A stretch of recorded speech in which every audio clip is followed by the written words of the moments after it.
Yeah, and I remember a office assistant came in and said, "Hey, did you hear a plane hit the World Trade Center?" And I'm a pilot, so I looked outside and I kind of thought to me, I had just gotten back from vacation, so I was behind on work and email, so I was kind of like, oh, okay, great, whatever. And as I started working, but then I started thinking about it, I was like, well, how's that possible? Because it's beautiful outside. So I got up and I kind of went to find her and I was like, hey, that So thing. there's no visibility issue. Not As for a me. pilot, that's what you're thinking. What Absolutely. about visibility? Because I'm like, that doesn't make any sense. It's too clear. It couldn't possibly be. So I said, well, was it a little Cessna or was it an airliner? And she goes, I don't know. Because if it was a Cessna, I could say, well, maybe a private pilot had a heart attack, while he was flying, or there's a laundry list of things. Because we all didn't know.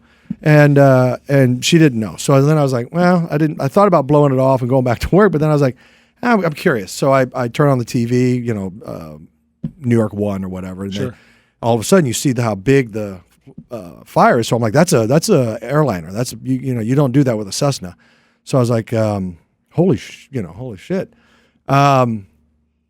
Called my wife, hey, are you seeing this? Yeah, I'm seeing this. And I'm on the phone with her. Now, she was closer to downtown and she worked in a building that had these 20-foot windows, panoramic windows, and they're all looking at the tower. So the whole office is standing there watching.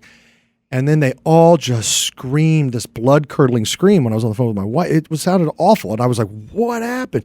And she watched the second plane hit. Wow. So I was like, oh, we're under attack. It became very clear at that point. This is not an accident. These are coordinated. This is happening. But again, we didn't know. And then I said, I'm coming to get you. So I said, okay. So I hung up and I ran out of my building and I got out on Fifth Avenue and I'm running down Fifth Avenue. Now at this point, all the subways had closed. They'd stopped running. So all that people underground had surfaced. Yeah. So now there's all these people on the streets, all these people on the sidewalk. Wow. The traffic had come to a stop.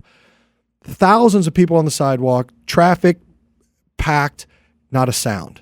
It was the eeriest. It was like a movie. It was surreal. Not a sound. And I just kept, and this is before smartphones or anything. They had the old bulky, 2001, yeah. So, phones are they're kind of working. They're not working. It's sporadic. I ran down. How far are you physically? I'm probably 1.5 miles from her. So I run down, I get her, and I take her back to our apartment, which is in Midtown. We get back, it's safe. But we don't know. We heard that, we heard the Pentagon was hit, and we heard there was a fourth plane out there. Like it was just a very chaotic, and we didn't know if there was more to come, less to come. So they closed down the bridges and the tunnels of Manhattan. And my reserve unit was in Manhattan. We were actually in Manhattan proper. So we got activated the night of September 11th. I got a call that evening from my commanding officer saying, hey, we just got activated, MTU 17, report to One Police Plaza downtown tomorrow morning, 8 a.m. in your utilities. So I was like, all right. And I was on active duty from September 12th to the 30th, working on the rebel piles. And what we did was just go down and, yeah, there it is. That was me. And all you had was that little surgical mask? That's it. Is that you? Yeah, that's me. Digging away. Yeah. Yeah, so that was probably 3 days after maybe. And, when we first got down there's 6 stories of rubble. And it's unbelievable. When a 106-story building collapses, it crushes all that concrete into powder. So it's this moon dust everywhere. And the downtown is like canyons, these concrete canyons. Well, all that dust, as you saw in the videos, how it just shot through the canyons. So there was moon dust all the way from Police Plaza all the way down to the ferries. Wow. I mean, it was the lower Manhattan was just caked in it. And there was debris everywhere debris. I mean, the landing gear of one of the planes was 2 blocks over. And they had put, obviously they had taped it off or whatever. Yeah. So, for the investigation purposes, but you could see how the impact and the destruction was unbelievable.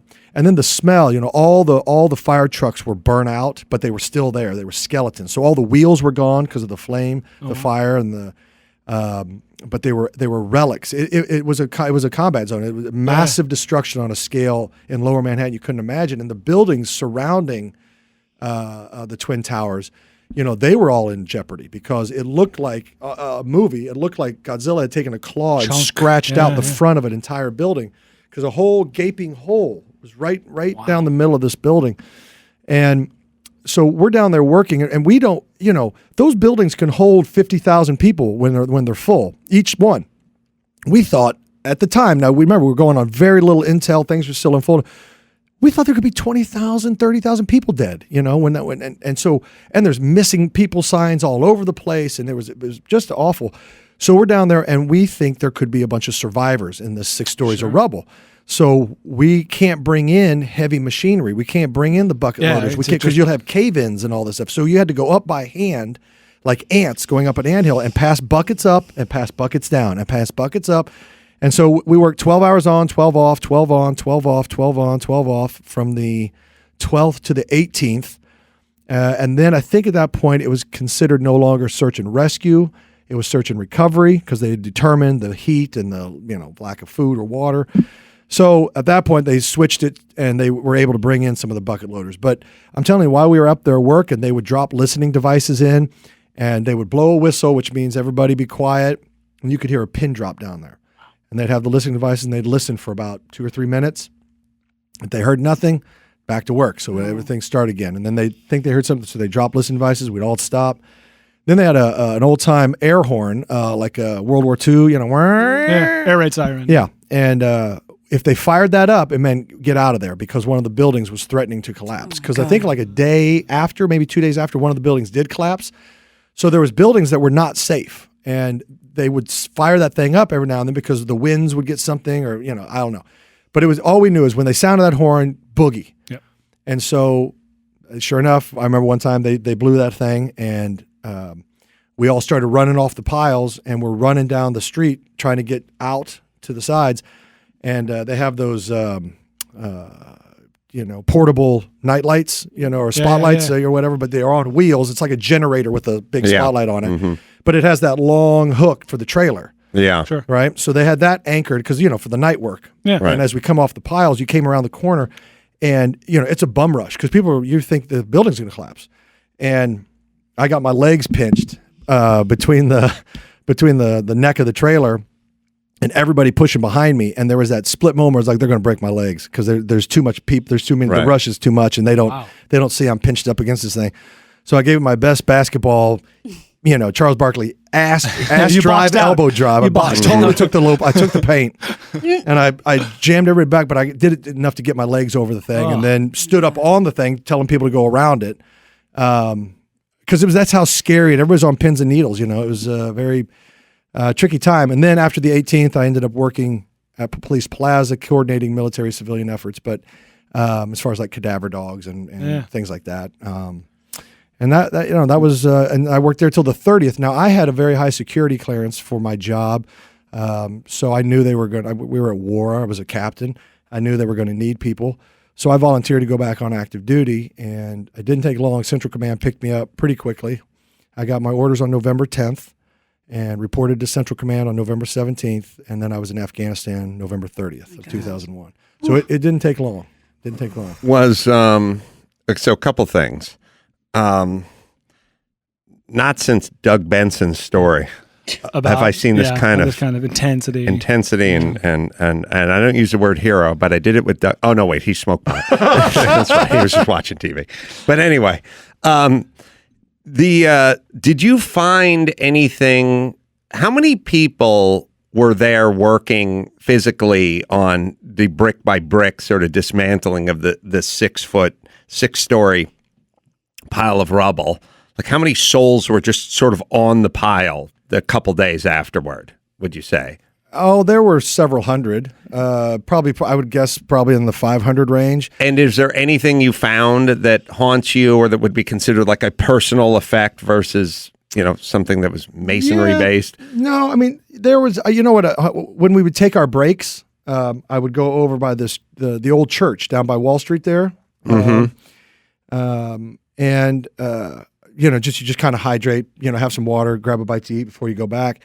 But I remember every time I walked over and walked back, because I was on the corner of the second tower, World Trade Center 2 or whatever, on the southeast corner. There's an old Burger King over there. Was kind of our headquarters as well, like where we set up or whatever.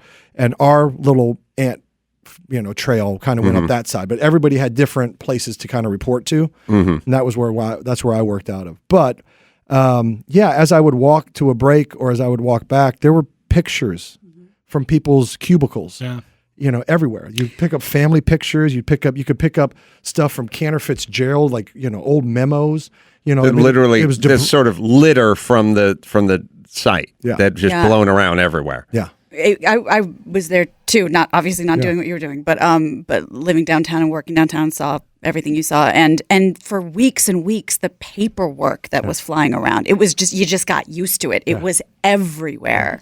Was it was smoldering while you were cleaning, right? Like there were still things on fire. Yeah, there was I would say maybe I can't remember now exactly, but I would say a couple days, 2 or 3, maybe it was a week. I lost track a little bit. But one of those days it rained.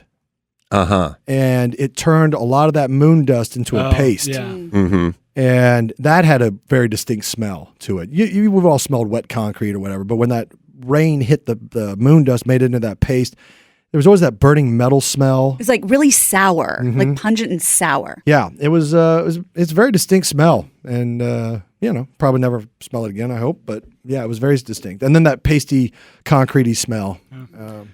Wow, I talk about right in the thick of things, right in the middle of it.